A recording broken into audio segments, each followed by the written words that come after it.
देश में एक बार फिर कोविड-19 के केसेस बढ़ने लगे हैं। केंद्र और राज्य सरकार दोनों अलर्ट मोड में हैं और लोगों से सावधानी बरतने की अपील की गई है। एक्टिव कोविड केसेस की संख्या अब 4026 तक पहुंच चुकी है। सबसे ज़्यादा केसेस केरला और महाराष्ट्र से सामने आए हैं।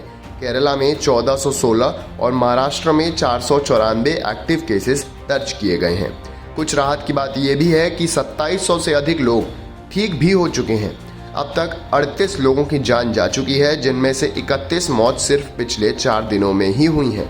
महाराष्ट्र में कल 2 बुजुर्ग महिलाओं, एक 70 और एक 73 वर्ष की कोरोना से मौत हो गई। राज्य में कुल 10 मौतें हो चुकी हैं। केरला, तमिलनाडु, गुजरात और वेस्ट बंगाल से भी एक एक मौत की पुष्टि हुई है। केसेस में बढ़ोतरी देखते हुए दिल्ली के आरएमएल और सफदरजंग जैसे बड़े अस्पताल ने तैयारियां तेज कर दी हैं। आरएमएल में 9 बेड का आइसोलेशन वार्ड एक्टिव कर दिया गया है। डॉक्टर्स का कहना है कि फिलहाल केसेस में केवल हल्का इन्फेक्शन देखने को मिल रहा है, इसलिए घबराने की जरूरत नहीं है। दिल्ली हाईकोर्ट भी इस मामले में सक्रिय हो गई है। जस्टिस गिरीश कठपलिया ने कहा, कोविड की अगली लहर अभी खत्म नहीं हुई है, ये अभी भी एक्टिव है। कोर्ट ने केंद्र सरकार से सैंपल कलेक्शन और ट्रांसपोर्ट पॉलिसी पर रिपोर्ट मांगी है।